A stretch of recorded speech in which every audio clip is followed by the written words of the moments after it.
Hello everybody, how's it going? Welcome back to the channel. Welcome back to another one of our weekly World's Finest Assassin gets reincarnated in another world as an aristocrat discussion videos.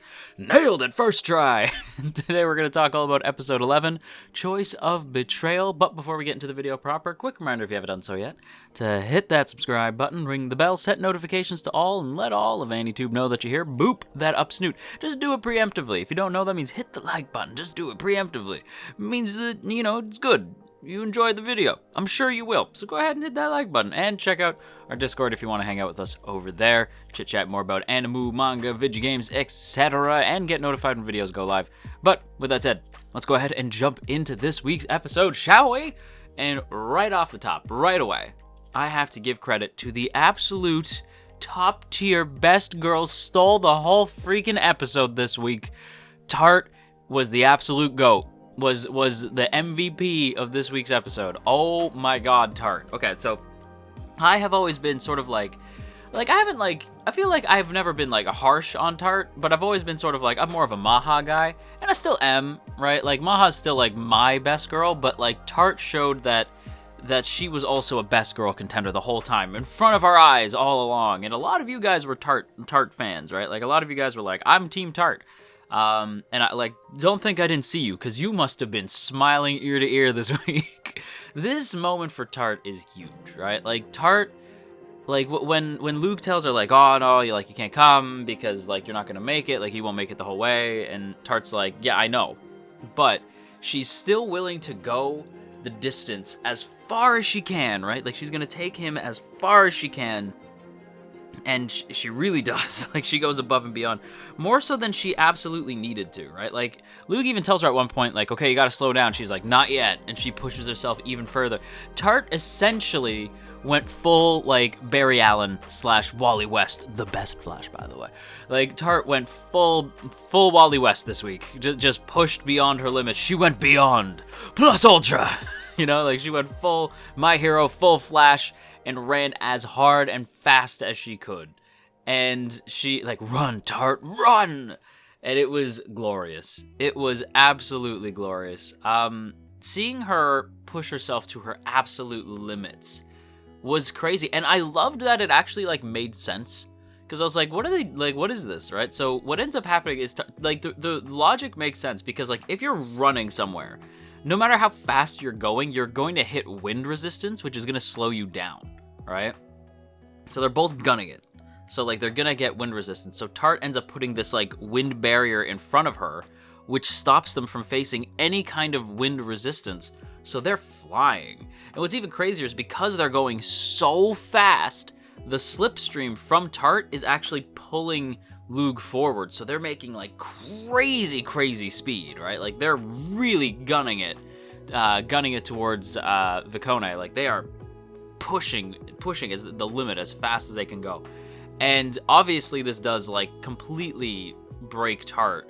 And, like, Luke even says, like, you have to slow down, like, you're gonna hurt yourself. And she's like, not yet. Keeps pushing. I'm like, that's my girl! That's my girl! I was so proud. I was like, let's go, Tart! And I'm not gonna lie, like, I got misty-eyed. I legit, your boy got a little bit misty-eyed because Tart, like, thinking back on everything that's happened, right? And you see, like, the full scope of Tart's journey, right? Like, everything she's done up to this point, like, you see her thinking about it. She's, like really reliving, like, how she met Luke, how hard she's trained, how far she's come, right? And, like, the insert song was like reaching out and just squeezing my heart, and I'm like, oh, Tart, come on, we can do it. And then you see the cracks in the wind barrier. I'm like, no, Tart, hold on. Right? And then it just breaks, and he catches Tart before she hits the ground. And, she's like, I can't go any further. Like, she's completely drained, right? Like, and, like, it's even mentioned, like, this is completely shattering her physically and mentally to not only run as hard and fast as she is, but to hold that barrier up. Like, she is going to be, like, exhausted, to, like really exhausted. Like, this is gonna hurt her big time. But she does it anyway, because that's how much she cares. That's how much she loves this man, right? And, like, I don't really have a ship for Luke. Luke is the type of character where, like, I don't ship it like, I don't really ship him with anybody, but if I was going to ship him with someone, like, I don't, like, there's reasons why I don't ship him with Dia, and we'll get into that. And there's reasons why I don't ship him with Maha, because they're technically, like, adoptive siblings at this point. So the only real option is Tart. But even though I don't ship it, I'm not gonna lie, like, her devotion to Lug, and, like, I'm going to pretend like it's not romantic, even though it very clearly is. But, like, it's also just this devotion because it's like he saved her, you know, when he didn't have to. She could have just been eaten by wolves, like, she would have died, right? But he saved her. Now, we know why he saved her. There was definitely ulterior motives there. It's not like he saved her out of the kindness of his heart, but that's how Tart sees it, you know? But even then, like, she also kind of knows that it's like, okay, there was a reason, right? There's always a reason with Luke. But he still did. You know, he still saved her, and she's indebted to him. I love that. But what kills me is that she cried after, right? Like, when she's like, okay, promise me that you'll bring Dia back. Like, you and Dia will come back together. And Luke's like, I promise, right? And he runs off. But for some reason, something about that felt final. You know what I mean? I'm like, I don't like the way that felt. I do not like the way that felt. That made me real sad, and that felt vaguely final. You know what I mean? Now, we know that there is a flash forward at the beginning of episode 1 or 2? 1. Where it's the whole quartet together, right? So it's like, okay, it's not final, but it felt like a goodbye for a while, right? And if you're Tart and Luke, you don't know about that flash forward. We only know about that as an audience. But that felt final. Like, that him running off into the distance thing, and Tart just sort of is watching him run away, and likely thinking about the fact that she knows now that his heart is with Dia, and it's never gonna happen. And Tart just breaks down. And it's not just that, it's also she's mentally and physically drained, you know? And then she's realizing, like, she'll never be able to have Luke all to herself, and that she, like, this could very well be goodbye, and it all just sort of weighs on her, and she starts crying, and then I started getting emotional, because I was like, not my girl, right? Like, Tart this week is the MVP to me. Like everything with Tart this week I thought was so good. So good. Such good writing. Again, like, it was, like, written so expertly. I was, like, so impressed. Honestly, it's very rare for me to have issue with the show's writing, right? Like, very rare will I have issue with, like, what the show is doing writing wise. I have, like, things that I'm uncomfortable with, right? Like, there's something this week that I'm uncomfy with, but it's not like that it's written poorly. It's just something that I personally do not vibe with, right? And that I feel like people always have a difficult time, like, discerning the difference. It's like, sometimes you can not vibe with something and still recognize that it's well written, you just don't vibe with it. And, like, there's things in the show where I don't vibe with it, but, like, I still have to respect that it's really well written. And, like, the scene with Tart is really, really good. I just thought everything with Tart this week was so strong. But we are now going to talk about the big reveal this week, because there was actually a big reveal. So last week we knew about the Dia thing, right? It's like, will Luke actually kill Dia? And, like, no, obviously he's not going to do that. But Dia isn't actually being assassinated. It's actually that her father wants them to fake her death to stop the civil war that's happening. Now, I will admit that the reasons for the civil war, I was, like, half paying attention, because I was like, I don't super care. Like, I was like, I don't crazy care about why the civil war is happening. But it's something to do with Dia, like, essentially Dia's the cause of it, right? So it's like, okay, like, not like anything she did specifically, but people really care about her, like, her people of Vicone, like, really care about her, and they don't want to lose her. And there's people who are coming, like, envoys of these other people who are, like, trying to, like, court Dia, and like, they don't want to let her go, so that it causes this, like, this war to break out in Vicone. So, essentially the only way to stop it is if Dia dies, because if Dia dies, then there's no cause for war at that point, right? It's just over. So that's what Kian tells Luke, right? Like, this is what's actually happening. Can you do this? And Luke's like, you know, he explains, like, okay, like, why? Right? And he's like, if I don't go, what are you gonna do? Kian's like, well, if you don't go, I will. But the problem is that I don't have the mana that you do. So by the time I get there, it might be way too late, right? Like, By the time I get there, the Civil War is going to cause even more deaths, and for all we know, Dio will actually die, along with Count Vicone. Like, we could lose all of them, right? You are the only one who can do this, right? Which I respect. Like, Kian knows that Luke has evolved to a point where, like, Kian is not as strong as Luke is anymore, right? Like, because Luke has all of the assassination skills as Kian with magic on top of it, right? So Kian is aware, like, I can't do this, but you could, right? And this is where we find out that Kian actually did take up the sword for someone other than their kingdom, right? Because Luke says, like, if we get caught, that's going to cause, like, an international incident, right? Like, that's, like, the two kingdoms will suddenly be at, well, like, there will be an even bigger war, because now two kingdoms will be at each other's throats, right? So Kian points out that, like, yes, this is technically doing a favor beyond, like, taking up the Tuahade sword for someone who is not our king, right? But he owes a debt to Count Vicone. And he says that there is another time that he has done this. This wouldn't be the first time that he's taken up the sword for somebody other than the king. And that was for Ezri, which is cute, right? So I was like, oh, that's cute, because he took up the sword to protect Ezri. The problem is that would mean that Ezri is actually a Vicone, which means Lugadia are cousins.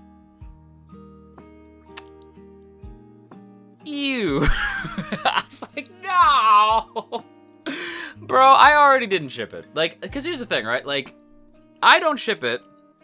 I don't ship Lug with anybody, really. And the big reason, like I said, like, the only real viable option is Tart. And the reason why I still don't ship it is because, okay, there's this whole thing that happened with Mushoku Tensei, right? Where it became this debate of whether or not, when you reincarnate, are you the person you were before, carrying on, or are you a completely new person? In my opinion, if you have the memories and life experience of your past life, and you start over, you're still that person. So all of that age is still there. So Lug is technically, to me, like, upwards of 60 to 70, right? Like, he is like a full-grown adult, right? Like, in his mind, he's a full-grown adult. The body is that of, like, a teenager, right? But he is an adult mentally, right? So it's why I don't really ship him with anybody, right? And it's the same thing. I'm not going to get into Mushoku Tensei. This is not a Mushoku Tensei video. But I did see people who disagree, and that's fine, right? Because, like, the thing is, like, it's such a vague concept, and it's one that only really exists in anime. So if you have a different take, that's cool, right? Like, this is a me thing. Like, me and a lot of other people all feel like the human soul, right? Like, your mind and body are, like, one thing, right? But if you take the mind, that's who you are. Like, your personality, your memories, that makes you you. If your personality and memories disappeared, you're not you anymore, right? But if your personality and memories remain, even if you're in a new body, that's still you. You know what I mean? So I'm like, that's still, like, Lug is still Lug from our time, because he has the memories and a life experience and personality that he had back then. It's just he's learning new skills. He's learning to open himself up and be, like, allow himself to feel these emotions and stuff, even though he's still him. You know what I mean? So for me, it's why I don't really ship him with anybody. But even if I didn't, right? Like, even if I didn't have that hang up where I'm like, I can't really vibe with Luke being in a ship with anybody. And I've seen people be like, well, what do you want him to do? What, do you want Luke to, like, bang a granny? And it's like, no, I want Luke to just wait. I want Luke to just wait until people are adults. You know what I mean? Like, wait until he is an adult, and then if he must, then just be with other adults. That's it. You don't have to write it that they have to bang people. You know what I mean? Like, I don't need to know that side of the story. So, like, I don't need that shit. But even if I didn't have that hang up, now Lugadia is more gross. It's like, don't make them cousins. Like, oh, god damn it. Like, you know what I mean? Now, I'm like, it's starting to look very Lannister up in here. That's all I'm saying. But yeah, if you ship Lucadia, because I did think that the Lucadia scene from last week was very sweet, and right, like, it was, like, we had talked about it last week, right, that, like, it's very intimate. I don't ship it, but I thought, like, it was such an intimate, sweet scene. Now I'm like, why did you make them cousins? God damn it. But yeah, anyway, I'm moving on. Lug also has a cool scene, by the way, where he goes, like, full sniper / grenader on people, and you love to see it. Also, he finds, like, a fallen soldier and carries the body inside. I could essentially guess what his plan is at this point. Yeah, Lug is a G this week. I'm not gonna lie. Oh, before I forget, before we end the video, Noin and Maha have a scene. The very tail end, it's, like, after the ED. I almost missed it. Like, because usually I sit and wait until the ED's done. For whatever reason, like, I was getting ready to record this, so I, like, just happened to hear, like, voices, and I was like, what's that? And I clicked onto the other tab, and I was like, oh shit, it's post-credit scene. I'm dumb. I should have waited. And it's Noin and Maha, and they're in, oh, now I forget the name of the company. But they're in, like, the company headquarters in, like, the fancy, like, market town. And Maha is, like, working on something. When suddenly she gets, like, Noin walks in and gives her, like, some really troubling news. Because she's like, Maha, you're, like, looking into stuff about the divine treasures, right? And Maha's like, yeah. And Noin's like, okay, does this have anything to do with that? And it's, like, some sort of, like, message in, like, I assume, like, it was sent, like, on a carrier pigeon of some kind. Because it's, like, wrapped up, it's very small. And so she, like, opens it, and whatever's on there, it's bad, right? Because whatever's on there, Maha's like, send word to Tuahade right now, right? Like, so it's like, okay, like, she's like, you have to send word to Tuahade. And she's like, got it. And so she runs off, and she's like, and you could just see Maha's face like, what is this? Right? So it's like, what is happening, right? So I'm like, what is up with the divine treasures, right? Like, what is going on? So it's either there's something wrong with the divine treasures, or the hero might be active, right? Like, something, like, I don't know what's going on. If it's like the heroes might be collecting the divine treasures. Like, if the hero's collecting divine treasures, we are in deep shit, right? Because I assume, like, one divine treasure is enough to, like, put, like, and like I said, look, I love Lug. If he's going up against Cuchulainn, like, the Hound, this is over. You know what I mean? I'm like, this whole thing is over. Because you can't beat Cuchulainn, okay? Like, that shit ain't happening. But, like, if he's collecting divine treasures, like, if he's out there collecting them, so he's even stronger? Like, that's not good. Or what if it's, like, the divine treasures have, like, some sort of, like, negative effect? Or, like, what if, like, they're finding new, like, divine treasures that, like, nobody knew about? What is going on? Like, the intrigue of that post-credit scene is like, oh, what's going on? It also makes me very happy because they are setting up things for a second season, right? Because this is very clearly something that will not be resolved this season. So whatever is going on with Maha is something that's very clearly setting up for a second season. You don't do that in your first season unless you're very, very sure that you're getting a second season. And I will say, as far as I'm aware, this is like one of the more popular shows this season. So I would be shocked if after all of this, it didn't get a second season. So I am sort of banking on a season 2 happening, especially with them, like, setting up clues for a season 2. It's rare to do that unless you know you're gonna get it, right? Because otherwise you're gonna leave people with a big cliffhanger. People hate that shit. You know what I mean? So I am very positive that this might be leading in a good direction for a season 2. I would love one, because, like, again, like I said, I am very, very into this show. There's things that I don't vibe with, but there's way more that I do. I really enjoy this. This is, like, a very solid isekai. It's not like one of my favorites. If you saw the isekai video, I did rank it pretty well, but it's not like my favorite isekai or anything. But I would probably, like, show this to people. Like, I would be like, hey, man, like, you want to check out an isekai? Check this one out. It's kind of like a spy, assassin-y type isekai. It's really cool. You should check it out. So I would love if there's a season 2. I would adore that. Because I want to know. I want to know what's going on with these freaking divine treasures. What did Maha find? I have no idea. Hopefully we'll find out a little something next week. But, wow, next week's the finale, I think, right? right? And there you have it, everybody. That is gonna wrap it up for today's video. So I hope you guys enjoyed. If you did, don't forget to boop that up snoot, share if you care, leave a comment down below, and of course, make sure that you hit that subscribe button, ring the bell, and set notifications to all. Let all of AnyTube know that you are here. And if you haven't done so already, go ahead and check out our Discord so that you can actually be notified when new videos go up. And of course, you'll also be notified when we're streaming over on the other website that starts with a T. On top of being the best way to get notified for new videos, it's also a good place to discuss with fellow anime fans and stuff like that. So if that sounds cool to you, go ahead and join us over on the Discord, link down in the description. Also linked to the description is our Patreon page, and that, along with the join button right beside the sub button, are great ways to help keep this channel afloat. You will find our Patreon page for as little as $1. You can help keep this channel running. And of course, a big thank you I have to give to our masters of masters, the true legends: Asaki VT, Elizabeth Just Elizabeth, JCran23, Jeremy P, Matt87 Eagle, Shadow Creative, Shiorans, Stephen G, Stevie W, Trapmaster, Trevor W, and Tristan G. Thank you all so much for being so freaking cool.